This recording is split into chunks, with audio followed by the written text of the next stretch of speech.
বাংলাদেশি প্রবাসীদের অন্যতম পছন্দের দেশ হল সংযুক্ত আরব আমিরাত। উন্নত জীবনমান, ভালো আয়ের সুযোগ এবং তুলনামূলক নিরাপদ কর্মপরিবেশের কারণে দীর্ঘদিন ধরেই দেশটি বাংলাদেশ সহ বিভিন্ন দেশের শ্রমিকদের কাছে প্রিয় গন্তব্য।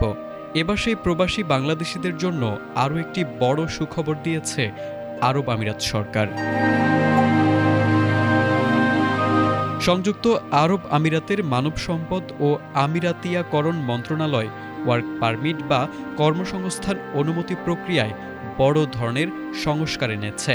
নতুন উদ্যোগের মাধ্যমে আবেদন প্রক্রিয়া আরও সহজ করা হয়েছে, প্রশাসনিক জটিলতা কমানো হয়েছে এবং ডিজিটাল সেবায় পরিধি বাড়ানো হয়েছে। এতে নিয়োগকর্তা ও কর্মী উভয়েই দ্রুত এবং কম খরচে সেবা নিতে পারবেন।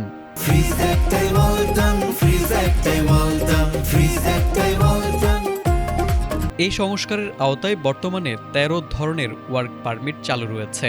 এর মধ্যে রয়েছে বিদেশ থেকে সরাসরি কর্মী নিয়োগ, কর্মী স্থানান্তর, পার্ট টাইম কাজ, সাময়িক কাজ, ফ্রিল্যান্স, শিক্ষার্থী প্রশিক্ষণ, অপ্রাপ্ত বয়স্কদের কর্মসংস্থান এবং গৃহকর্মীদের জন্য আলাদা পারমিট সহ বিভিন্ন সুবিধা। কিছু ক্ষেত্রে একাধিক প্রতিষ্ঠানে খণ্ডকালীন কাজের সুযোগও রাখা হয়েছে, যা কর্মীদের জন্য আরও নমনীয়তা তৈরি করবে। মন্ত্রণালয় জানিয়েছে, এই উদ্যোগ শ্রমবাজারকে আরও আধুনিক ও প্রতিযোগিতামূলক করতে গুরুত্বপূর্ণ ভূমিকা রাখবে।